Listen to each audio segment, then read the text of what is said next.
Hello students, welcome to eVidyasam. আজি এই ভিডিঅ'টোত মই লৈ আহিছোঁ যোৱা বছৰৰ ফাৰ্ষ্ট ইউনিট টেষ্টৰ ক্লাছ 10ৰ ইংলিছৰ পেপাৰখনৰ অলপ আলোচনা। ফাৰ্ষ্ট কুৱেশ্যনটো হ'ল Lencho's field needed dash for a good harvest.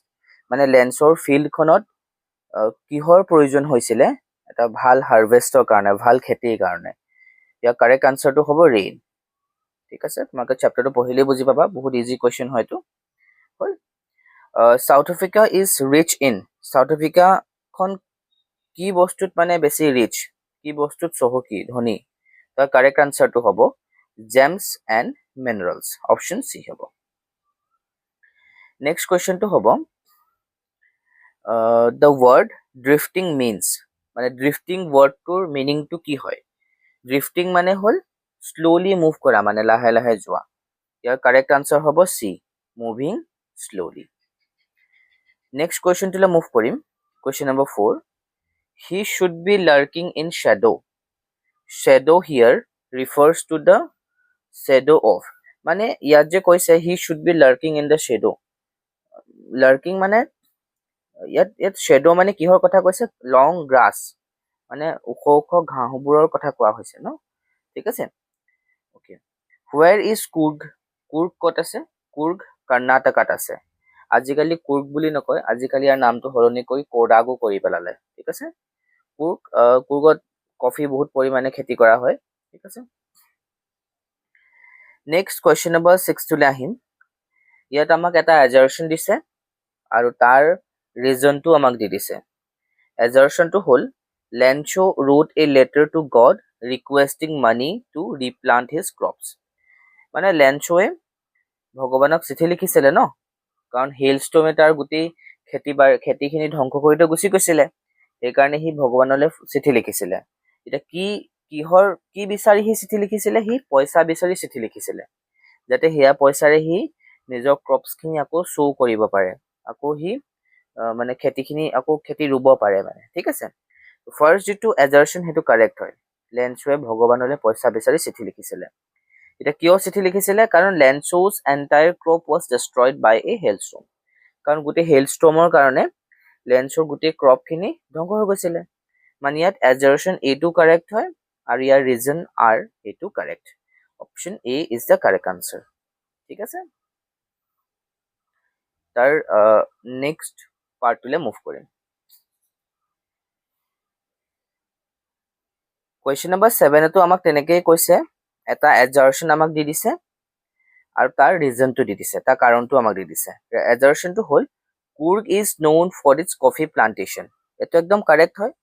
Coorg নামৰ ঠাইখন কফিৰ খেতিৰ কাৰণে বিখ্যাত, মানে তাত খুব পৰিমাণে কফি খেতি কৰা হয়, তাত বহুত বাগান আছে কফি প্লান্টেশ্যনৰ। ঠিক আছে, ইয়াৰ ৰিজনটো আমাক কৈছে যে the fertile soil and favourable climate of Coorg make it, মানে কুৰ্গৰ যি সাৰুৱা ভূমি, সাৰুৱা মাটি আৰু তাৰ যিটো জলবায়ু, সেইটো বহুত উপযোগী বুলি কৈছে কফি খেতিৰ কাৰণে। সেইকাৰণে কুৰ্গত বহুত বেছি পৰিমাণে কফি খেতি কৰা হয়। ইয়াত এজাৰশ্যন এইটো কাৰেক্ট হয়, কাৰণ কুৰ্গত বহুত পৰিমাণে খেতি কৰা হয় কফিৰ। আৰু কিয় খেতি কৰা হয়, কাৰণ কুৰ্গখনৰ যিটো মাটি আৰু জলবায়ু সেয়া কফি খেতিৰ বাবে উপযোগী। অপশ্যন এইটো কাৰেক্ট আনচাৰ। তাৰপিছত 8 নম্বৰ কুৱেশ্যনটোলৈ আহোঁ। He is as strong as an ox, C মানে অক্সৰ নিচিনা ষ্ট্ৰং। ঠিক আছে, ইয়াৰ কাৰেক্ট আনচাৰটো হ'ব চিমিলি। এনেকুৱা ধৰণৰ, ইয়াত যিহেতু এজ ষ্ট্ৰং এজ ব্যৱহাৰ কৰিছে ন, এজ ষ্ট্ৰং এজ, এনেকুৱা ধৰণক চিমিলি বুলি কোৱা হয়। ঠিক আছে, এজ ষ্ট্ৰং এজ চিমিলি বুলি কোৱা হয়। The sun smile down on us. আচ্ছা, এনেকুৱা ধৰণৰবোৰক কি বুলি কোৱা হয়, চোৱা, যেতিয়া হিউমেনৰ বস্তু এটাক ইনহিউমেন বস্তু এটাৰ লগত তুলনা কৰে, সেইবোৰক পাৰ্চনিফিকেশ্যন বুলি কোৱা হয়।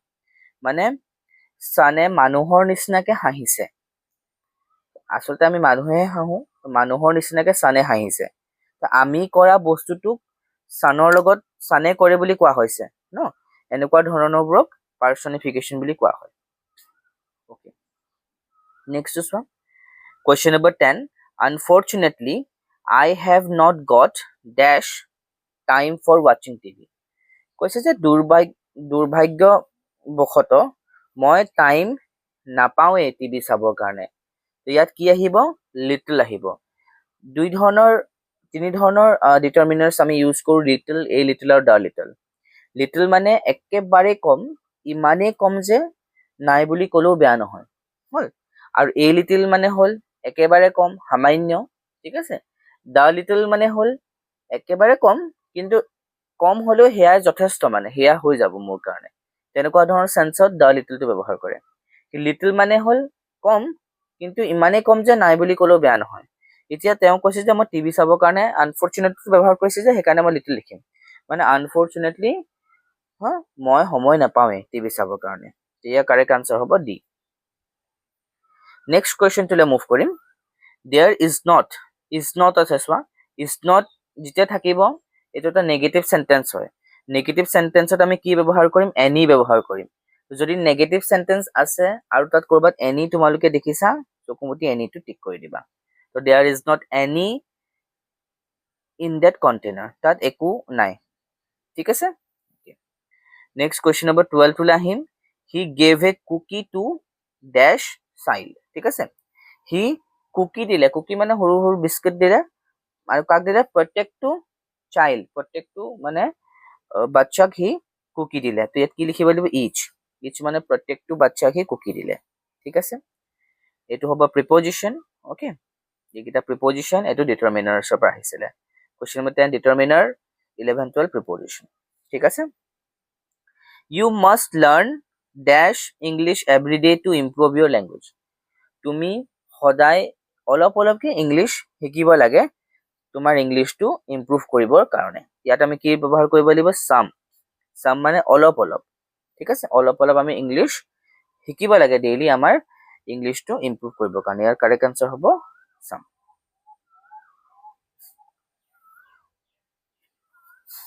কুৱেশ্যন নম্বৰ 14 টো চোৱা। এট দিছ মোমেণ্ট, বৰ্তমান, I this a story for the second magazine. চোৱা, এই বাক্যটো কোনটো টেন্সত আছে জানানে? এইটো আছে প্ৰেজেণ্ট কণ্টিনিউৱাছ টেন্সত। মই কিয় ক'লো তেনেকে? বৰ্তমান, এট দিছ মোমেণ্ট মানে কি? বৰ্তমান মই কি কৰি আছো? কাহিনীটো লিখি আছো স্কুলৰ মেগাজিনখনৰ কাৰণে। তো বৰ্তমানে মই কামটো কৰি আছো ন, কামটো কৰি যদি বৰ্তমানে কামটো চলি থাকে তাক প্ৰেজেণ্ট কণ্টিনিউৱাছ টেন্স বুলি কোৱা হয়। তো আই লগতটো কি লিখিব লাগিব? I am writing. ইয়াৰ কাৰেক্ট আনচাৰ হ'ব B, present continuous tense. Next question number 15 টো চোৱা। Father dash in the garden since morning. ৰাতিপুৱাৰ পৰা দেউতা গাৰ্ডেনতে আছে। তো এনেকুৱা ধৰণৰ কাম যিবোৰ বহুত আগতে ষ্টাৰ্ট হৈ গৈছে, কিন্তু বৰ্তমানলৈকে চলিয়া আছে। এতিয়া ফাদাৰজনে কামটো ৰাতিপুৱাতে ষ্টাৰ্ট কৰিলে গাৰ্ডেনত, আৰু এতিয়ালৈকে তেওঁ গাৰ্ডেনত কামটো কৰিয়ে আছে। এনেকুৱা ধৰণৰ বাক্যবোৰক লিখিবৰ কাৰণে আমি প্ৰেজেণ্ট পাৰফেক্ট কণ্টিনিউৱাছ টেন্স ব্যৱহাৰ কৰোঁ। আৰু প্ৰেজেণ্ট পাৰফেক্ট কণ্টিনিউৱাছ টেন্সত আমি কি লিখিম? হেজ লিখিম, বিন লিখিম, আৰু ভাৰ্বটোৰ লগত আইএনজি লিখিম। ইয়াত হ'ব ফাদাৰ হেজ বিন ৱৰ্কিং, ঠিক আছে। Present perfect continuous tense. Question number 16 টো চোৱা। When I knocked at the principal's door, যেতিয়া মই প্ৰিন্সিপাল ছাৰৰ দৌৰখন নক কৰিলো, he dash to someone. এতিয়া চোৱা, তুমি কামটো পাষ্টত কৰিছিলা ন, কেনেকে গম পালা পাষ্টত কৰিছিলা বুলি? নকড আছে, চোৱা, KNOCKED, নকড মানে পাষ্ট টেন্সত আছে, ইডি লগাইছে নহয়। তুমি যেতিয়া মানে মই যেতিয়া প্ৰিন্সিপাল ছাৰৰ দৰ্জাখন নক কৰিছিলো, তেতিয়া তেওঁ কি কৰি আছিলে? বেলেগৰ লগত কথা পাতি আছিলে। মই কামটো যেতিয়া কৰিব লৈছিলো তেতিয়া তেওঁ বেলেগ এটা কাম কৰি আছিলে, মানে পাষ্টত কিবা এটা কাম তেওঁ কণ্টিনিউ কৰি আছিলে।